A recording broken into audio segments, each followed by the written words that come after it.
Okay, game 3. So I keep this just because it's got the hack, it's got the 2-second turn. Yeah, so it's an easy keep. And I have these fetches to filter my hand a little bit. I do that. So I believe here, I get the Saga. Yes, I get the Saga just because like Handweir is so useless anyways. It's just a colorless land. And oh yeah, because I don't really have an answer to Amulet when they do fetch it. So yeah, I need to kill someone. Now I do have an ending to handle, but I still do that just because it's still better than Handweir. So here, I play Hackers here because neither of their lands are super exciting to destroy. And like with these decks, right? Every turn you're just blowing up lands. So here was a small window where I could play Hackers and be attacking with Hackers while I'm blowing up lands. So the thought was that like since I'm in a pretty good position, I could just drop Haktos now, and the next turn they wouldn't do something insane, and then I would just always keep them off their mana while I was killing them with Haktos. So, I mean, I think that was a pretty easy call. Just like I knew it was reasonably safe for me to play Haktos, and they do Lotus. I mean, the fact that they played Lotus Field here, I think what that tells me is actually no, like.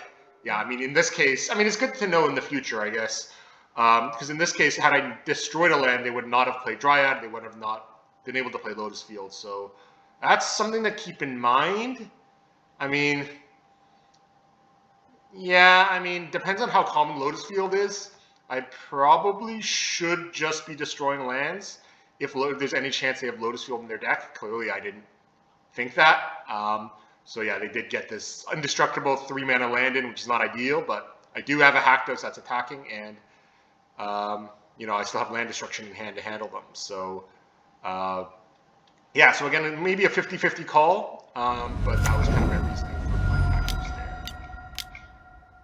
And here is, yeah, so probably leave Dryad there just because they still had a bunch of cards in hand, so they could double land and do something crazy with that.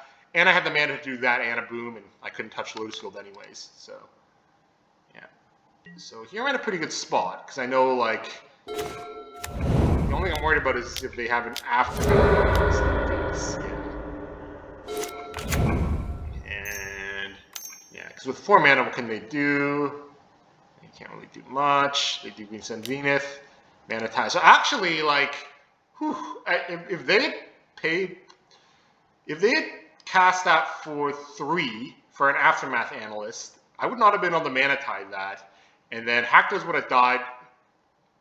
Haktos would have died with the Analyst, and then I'd say I would have had a not great chance, actually not a good chance of winning at all, because unless I drew Thoughts of Ruin, Lotus Field was 3 mana that was always going to be. Yeah, I probably would have lost actually. And yeah, otherwise, like the only way I could have won really was I would have to draw Haktos soon enough before their inevitable 3 hexproof mana got them the win. So yeah, I mean, maybe they were thinking some other line. I mean, there was no other line that would have helped them win that turn. So yeah, I'm surprised they didn't go grab Analyst with 3, unless they only had 1 Analyst in the deck. That's possible. But yeah. So again, a little closer than I would like my matches against Amulet to be, but I think Amulet's gotten a bit tougher since MH3. Yeah, very satisfied with this comeback match win, and on match 2.